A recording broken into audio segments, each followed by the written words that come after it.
Croatian Parliament resumed its session today with a debate on the government's proposed budget revision. The government is forecasting that revenue will be 2,900 million kuna less than expected and that expenditure will increase by 3,200 million kuna.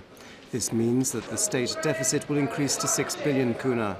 Tomorrow, MPs will debate the government's proposed budget for next year.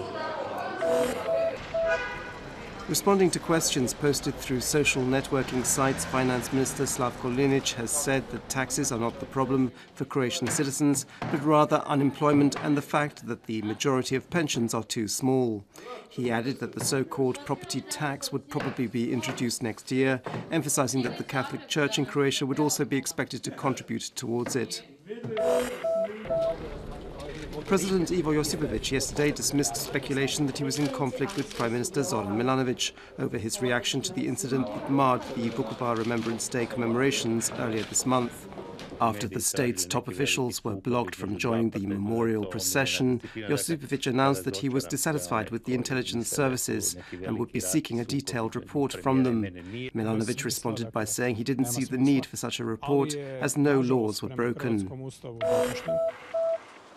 Investigators who have been searching the properties of former Chamber of Commerce President Nadan Vidošević have made a new discovery. In one of Vidošević's houses they have found some very rare and valuable medieval books.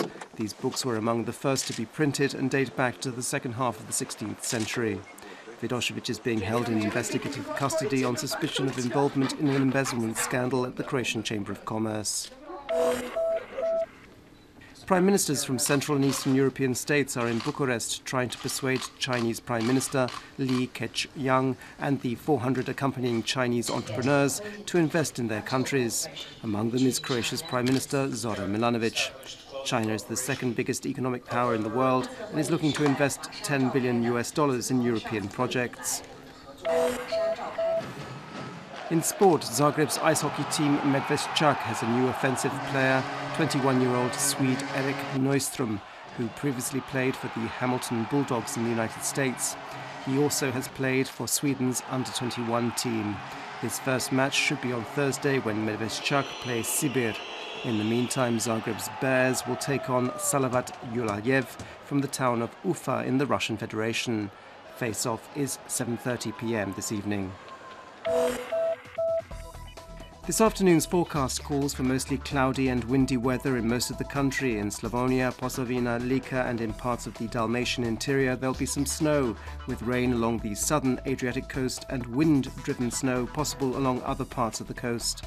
The sunniest weather will be along the northern coastline. On the coast there'll be a strong to gale force northeasterly Bura wind. Seas will be choppy, very choppy in places. Highest daily temperatures will be between -2 and +3 degrees Celsius inland, between 4 and 8 degrees on the coast, although the wind chill factor will make the day feel significantly colder.